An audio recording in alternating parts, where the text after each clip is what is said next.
A crise atingiu todas as economias no mundo. Foram poucos os países que resistiram. Alguns faliram mesmo.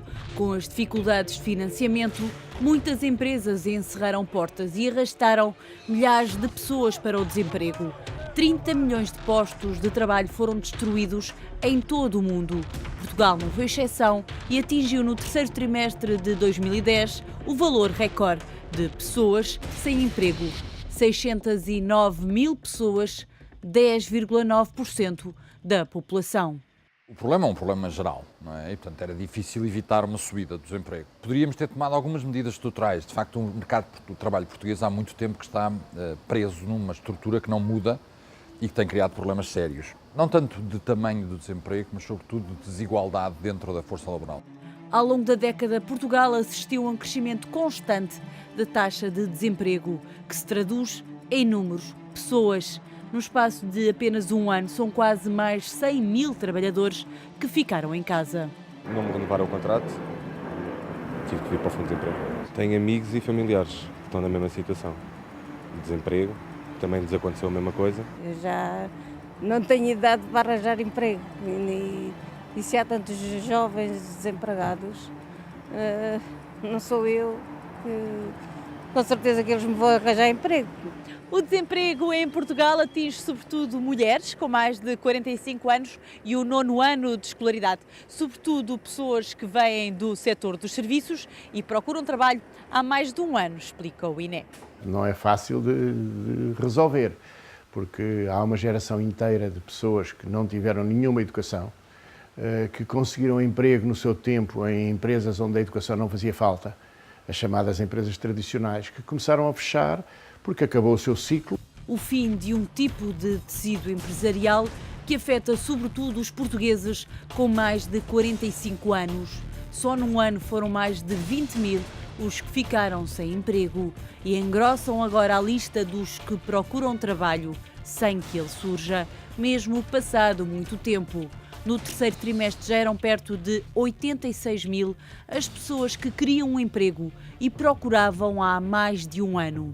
Representam quase 56% do desemprego total. É ter que ir para a reforma antecipada e sofrer os cortes que eles têm, que eles fazem, pronto. Há alguns que vão diretos para a reforma e que têm a ver com as tais regras. Também temos um erro enorme que é antecipar a idade da reforma, um disparate que vamos, obviamente, criar mais peso sobre a economia e vamos tornar essas pessoas, digamos, fora de prazo, a tirá-las do mercado de trabalho, que é um disparate. Há muita gente que clama pela mudança de modelo económico, mas ela está-se a dar essa mudança de modelo económico e o resultado da mudança de modelo económico é o desemprego. Há uma fase intermédia em que as pessoas do modelo anterior não têm aplicação no modelo novo, que é o que está a passar aqui. A população ativa continua a cair. Muitos desistem de contar como mão de obra capaz, cansados de procurar emprego e rendidos à impossibilidade de ter apoio do Estado, depois de apertadas as regras. Em outubro, das 550 mil pessoas inscritas nos centros de emprego, apenas 316 mil recebiam prestações. O limite para as ajudas sociais é haver ou não haver capacidade de apoio. Se não há capacidade de apoio, é escusado a gente clamar por ele e, de facto, o nosso sistema social está a atingir o limite. Apesar da rigidez de acesso ao subsídio de desemprego, todos os dias entram pessoas pelas portas de um qualquer centro de emprego em Portugal. Um país que, dizem as entidades internacionais, deve flexibilizar as leis do regime laboral. Em média, o mercado de trabalho português até é flexível, mas infelizmente essa flexibilidade cai sempre sobre os mesmos, que são os empregados precários e o subemprego, etc., que são fenómenos graves e que já existiam antes. E, aliás, até de alguma maneira vão diminuir, porque exatamente o desemprego afeta sobretudo essas pessoas. Se os mais velhos ficam sem emprego, os mais novos não fogem também ao flagelo. Quando conseguem um posto de trabalho, é quase sempre com vínculo precário. 70% dos novos contratados na última década eram temporários. Hoje em dia as coisas cada vez estão piores, dão-nos menos regalias, muito menos coisas, e a gente tem que se sujeitar a essas coisas que o patrão dá, não é? é sintoma de hesitação no caminho a seguir. As empresas não sabem se o caminho que estão a seguir, suponhamos a exportação, por exemplo, que muitas estão a começar agora, sabem lá se vai ou não vai pegar, sabem lá se vão ganhar a batalha e, portanto, não contratam em definitivo. No quadro da nova globalização, a primeira prioridade é o emprego, a segunda é o emprego e a terceira é o emprego. Palavras do homem que lidera a instituição que muitos veem como ameaça. O diretor do FMI coloca a temática do emprego na ordem do dia. E, para Portugal, as previsões do FMI para o desemprego ficam, apesar de ligeiramente, mesmo assim acima das do governo Sócrates. Mais graves são as estimativas da OCDE, que deixam o país bem acima da média da zona euro, apesar de ainda longe de países como Espanha, Grécia ou Irlanda, mas longe dos números da Alemanha.